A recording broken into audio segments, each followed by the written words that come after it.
Hi, I'm Kristen.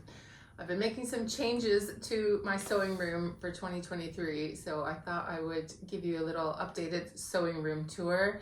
Is it pristine and super clean? No, but is there a place for everything? Yeah. So I'll show you what I've been doing. Some of it's organizational updates and some of it's just kind of decorative and making things a bit nicer. So let's start the tour. So the biggest changes are kind of probably more decorative. So I got this wallpaper for just a strip of it. It's one of these like stick on, you kind of stick it on. If you've seen my videos before, you might have seen that there's like bashing on the wall underneath that wallpaper from when my chair used to be kind of up against the wall. And rather than repaint it, I thought I would just get a strip of wallpaper, and then I made myself some cushions to kind of go with it using scraps and leftover batting and things from around the sewing room. And I've got myself a new sewing chair, which is like a velvet, which you would think would be hard to clean, but it actually, all you need is like a wet wipe and you can get threads and all sorts of cat hairs and all sorts of stuff off. It's really much easier to care for than I thought. And then I've also got a lot of this IKEA storage. You've probably seen these. I think it's called Truvit or something like that, with the buckets that you pull out so that I could store things that were not fitting on my bookcases. If you've not seen my I've got a couple other sewing room makeover videos, like proper before and after, where you can see the total mess before and then what I changed it into. And the last time I moved to this system where I roll my fabric. So I'm not gonna lie, it's gotten messier, but basically, can you see that? So I just roll it, and it doesn't really matter what size it is because I don't buy massive pieces usually. Occasionally I'll buy yardage from a de-stash thing or something like that, but I tend to buy people's leftovers, so they come in strange shapes, certain sizes sometimes. Anyway, I've got these little like clear elastic bands, and then I can just kind of look down, almost like a paint box, so I can see what I have to use. Anyway, so it's been working for me, and then I fold the bigger pieces. So I talked at length about this in another video, and I've also talked at length in another video about how I buy fabric. Which is another reason why I've kind of been looking at needing more storage just now. So it's February 2023. January, everybody else was de-stashing their sewing rooms. So I've been, of course, going on eBay and Facebook, buy and sell fabric groups and things like this, and buying other people's fabric. And I ended up buying some things that I don't actually have a place for, like some corduroy and some velvet and stuff, which I've kind of gotten into. I don't know, I kind of see a crazy quilt in my future or something, I'm not sure. But anyway, so I was just feeling like I needed other sections, kind of the way that I keep myself tidy-ish is to put things in a lot of small containers. And I talked about this in the last time I sorted out my sewing room, but this is just kind of like adding more small containers so that I always have somewhere to put it. It still descends into mess. I'm not, and every time I've finished a quilt project, it's chaos in here and I have to like clean it all. But the more little spaces I have, the easier it is to put it away in the end. Other sewing room updates over here. I got a few more of these because I bought somebody else's thread on a Facebook de-stash group. I needed some more of these. So these are cutlery trays, and I put the thread in here. It does all fit. It's just that when I use it, I just shove it in. So that's why it doesn't look neat and tidy. But basically I set up the shelf so that it fits and measured it. So I had 2 before and I've got 2 more here. I moved around my AccuQuilt dies and just kind of move things like Christmas fabric to the least accessible spaces kind of thing. Yeah. And I also got a drawer for down here. I'll try, the angle's not great, but I'll try and get a picture, for the backup sewing machine. So that's kind of the one that the kids use, or I use if this one's in the shop or something. And it was on a shelf over by the long arm, and it was just like looked cluttered and it could fall off and stuff. So I've now got a little drawer for down here to shove it into. So that's been useful. And then over sort of by the door, this is kind of leaving the room. I've got another one of these IKEA tall storage things. So I've got bins for, the 2 bins kind of in the middle are for large pieces of denim and denim scraps that used to be in the Billy bookcases, but they were just overflowing because people know that I want jeans, so they just give me other old jeans. So anyways, So I'm liking the bin system because I can just take the bin out, you know, and so I took this out when I was making those cushions. I took this bin out and like took it in front of the TV and watched something with my husband and just found the pieces I wanted and did some cutting, took a cutting mat with me and was able to just sort of move around and do stuff like that. So I found that kind of useful. What prompted this update was like I haven't really done a big reorganization since I got the long arm last year.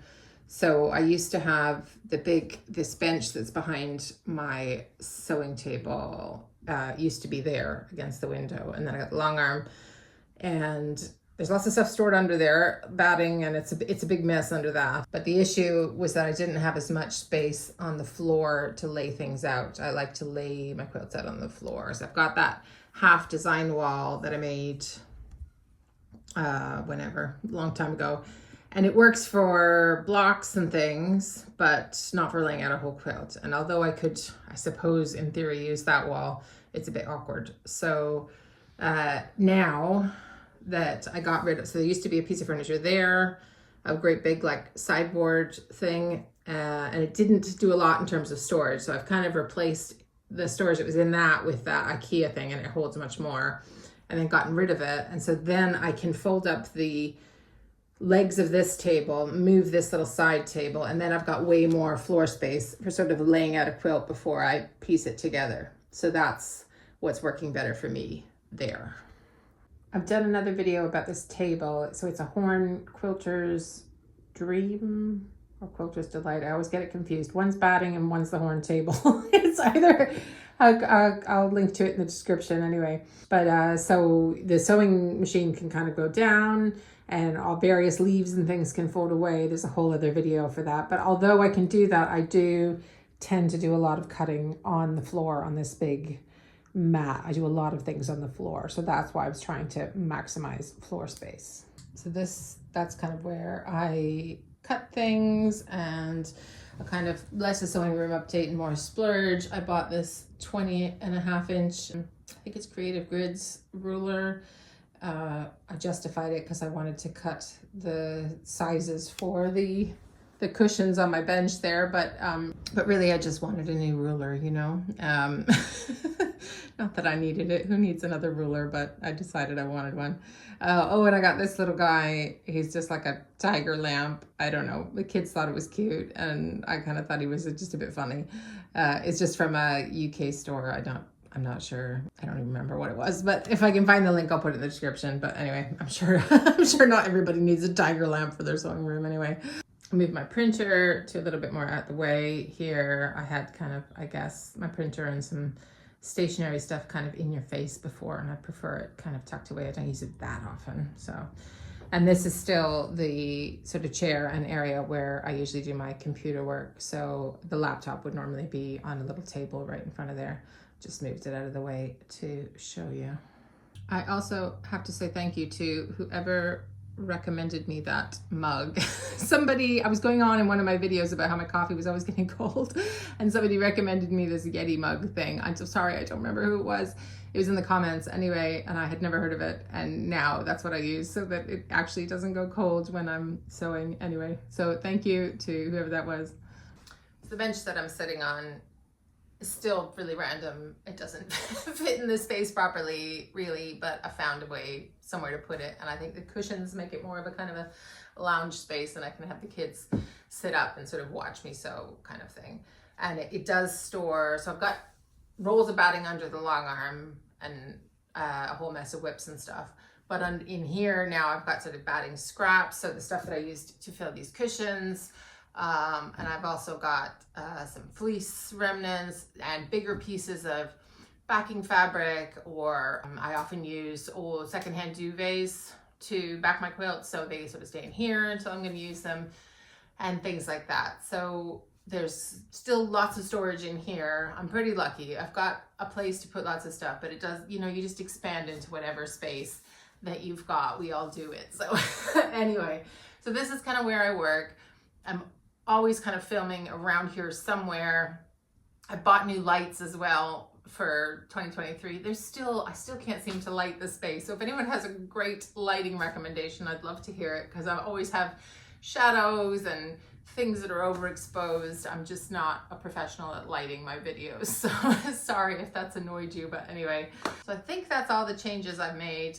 If you have questions about how I store any specific anything, I'm happy to answer, so just let me know in the comments. I'm never gonna be a naturally neat and tidy person, but I just keep trying to reorganize, shift it around, just to make the space clearer, because that does make me feel a bit more creative. So I'm liking having the new space. No doubt in 6 months or a year, I will change something in here again, or 7 things, but whatever. I know that I'm super lucky to have a space like this, a room that can be dedicated to storing all this stuff. And some of you are going to be working with much smaller spaces. But I think no matter what size space you are working with, it does make you feel better every now and again to just kind of have a think, is this really working for me? Is there something I could change up that would make it better? You know, it's not gonna be perfect, and there'll always be something next year and next year. Anyway, I hope you enjoyed the little tour, and I'll be back with another quilting project next week. Thanks so much for spending time with me. Bye. If you're interested in seeing some of my secondhand fabric hauls recently, then check out the YouTube shorts later in the week. I plan to upload some little clips of some of the fabric I've been buying.